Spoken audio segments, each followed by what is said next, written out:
Was worth the wait, but what's going on with that ending? And what are we supposed to take away from those post-credit scenes? Near the end of No Way Home, it's determined that the only way Doctor Strange can reverse his earlier tampering with the multiverse is to cast a second spell. This time one where everybody, everywhere forgets that Peter Parker ever existed. It's an agonizing decision, but one Pete accepts for the good of humanity. As Strange casts a spell, our hero has a few remaining moments to say goodbye. First to the other Spider-Men who helped out and became like brothers, then to the closest thing he has left to real family, Ned and MJ. Peter shares a tender, tear-filled moment with MJ where she urges him to reintroduce himself after her mind has been wiped. Peter promises he will. After the spell is cast, Peter walks the streets like a ghost. He is no longer bothered by strangers, no longer hunted by J. Jonah Jameson, but he also no longer has anyone who loves him, looks in on him, or even knows he is alive. Of course, the temptation is too strong to not immediately go to the coffee shop where MJ works. There, Peter has a big speech prepared, but one he promptly abandons when he finds Ned and MJ celebrating their acceptance into MIT, the dream college that Spider-Man's drama previously had them excluded from. Speaking briefly with MJ, it's clear that the duo still have that same chemistry we recall from the other Spider-Man home films. But this time, rather than leaning into it, Peter thinks it's best if he keeps his distance. Nevertheless, that look on MJ's face when we last see her might indicate that there is some spark of recognition. What are you hiding, Peter? Now, Peter has a place of his own and a chance to start over. Spider-Man seems likely to once again be on the verge of putting the neighborhood back into friendly neighborhood Spider-Man. Drawing parallels to the Spider-Man incarnations who came before him, Tom Holland's Peter Parker is forced to wake up to the realities of criminal behavior. But this time, rather than an Uncle Ben, he loses an Aunt May. In the previous home movies, Uncle Ben has never been mentioned, leaving it ambiguous whether Holland's Peter Parker suffered the go-to tragedy for Spider-Man's typical origin stories.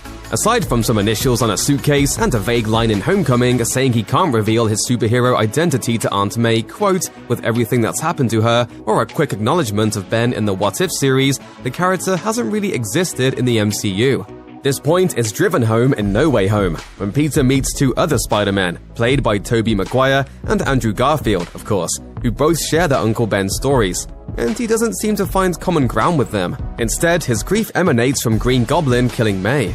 Her final words before we realize the severity of her injuries? With great power, there must also come great responsibility. In the ensuing scenes, we see Holland's Peter Parker grappling with various stages of grief, even giving in to his bloodthirsty impulses as he nearly beats Norman Osborn to death after spending much of the film trying to save his life.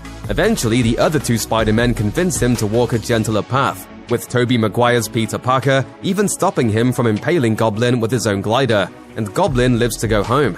Unfortunately, May doesn't. After Doctor Strange casts his spell making everyone forget about Peter Parker, one of Peter's first moves is to visit his aunt's gravestone. While there, he just happens to find himself standing alongside Happy Hogan, who is still distraught over the death of his girlfriend, but now oblivious to not only Peter's identity as Spider-Man, but who Peter even is. The slate has been wiped clean. Tony Stark's mentorship, all that incredible technology, the safety net Happy seemed to provide whenever Peter found himself in trouble, it's all gone. And now Peter is back to square one as Spider-Man, which in essence would seem to indicate it's time to go buy himself a new red hoodie. The famous Spider-Man pointing meme originated from an episode of the 60s animated series where a villain dresses as Spider-Man, resulting in some corny confusion. There can't be two Spider-Men. The meme isn't explicitly referenced in No Way Home, possibly because Spider-Man Into the Spider-Verse already made the joke, but with three Spider-Men running around, it isn't for lack of opportunity. Despite Andrew Garfield's insistence to the contrary, he is in the film, and so is Tobey Maguire, both playing Peter Parkers from the different universes where their film franchises took place. At the end of No Way Home, when Pete and Doctor Strange finally figure out a way to send everyone home, this not only includes the villains but also those other guys in the red and blue pajamas. So after a teary goodbye, Holland Peter Parker sees Garfield Peter and Maguire Peter return to their own realms. Yeah, Maguire got stabbed, which initially seemed like some matter of concern, but apparently he's going to go home, find himself a really big band-aid, and have his MJ make him a nice big bowl of chicken soup. Hey, we're here to explain the ending, not nitpick it.